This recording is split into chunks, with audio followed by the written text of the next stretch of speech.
Hey, as-tu déjà rencontré Mélenchon? Il n'y a pas d'erreur dans ma prononciation, hein. Je vous parle pas de la République en personne, mais de quelqu'un de plus ancien. Pour rencontrer Mélenchon, il faut remonter jusqu'à la Renaissance. Sortez vos morts! Sortez vos morts! On sort du Moyen-Âge et son lot de famines, de conflits, de peste noire. On a tout un tas de découvertes techniques. Le ressort moteur, les vitres, le fusil. On crée des voiles de différentes formes, de nouveaux gouvernails, des nouvelles boussoles. Et on part dans des contrées lointaines dire qu'on a découvert ces terres déjà habitées. Il y a donc un mouvement d'éloignement vers l'extérieur. Et ce qu'on va voir, c'est que dans le même temps, il y a un mouvement d'éloignement à l'intérieur. Aux chrétiens, on doit apprendre que celui qui donne aux pauvres ou prête aux nécessiteux fait une meilleure action que celui qui achète des indulgences. Alors au moment même où il rencontre l'autre, et où il exerce sa domination sur l'étranger, l'homme occidental se met à réfléchir sur la condition humaine.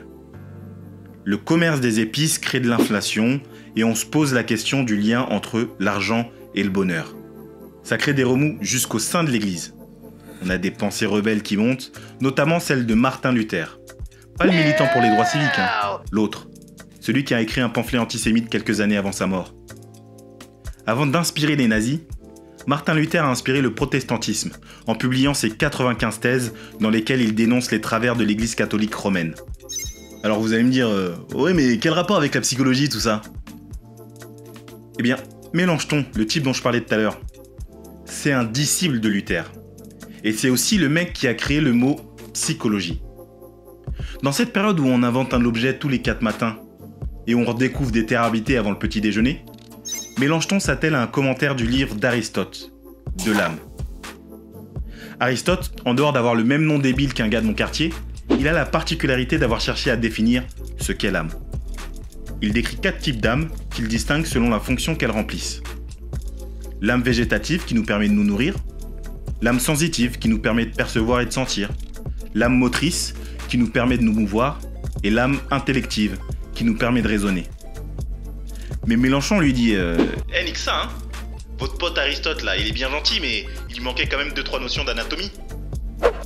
Donc avec ses 2000 ans de recul, ce qui serait sans doute pas assez pour des antivax, hein, mais pas pour Mélenchon, il va proposer un autre modèle qui distingue le corps, qui assume les fonctions végétatives et sensitives, et l'âme, qui n'est que de l'ordre de la pensée.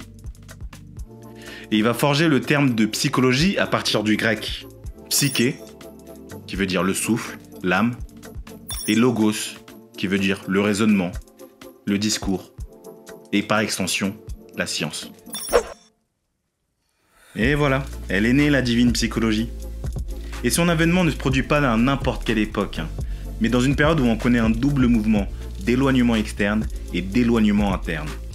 On voit déjà dans ces balbutiements l'aporie fondamentale de la psychologie, c'est-à-dire la question sur laquelle elle butera encore et toujours, l'interaction entre le dedans et le dehors.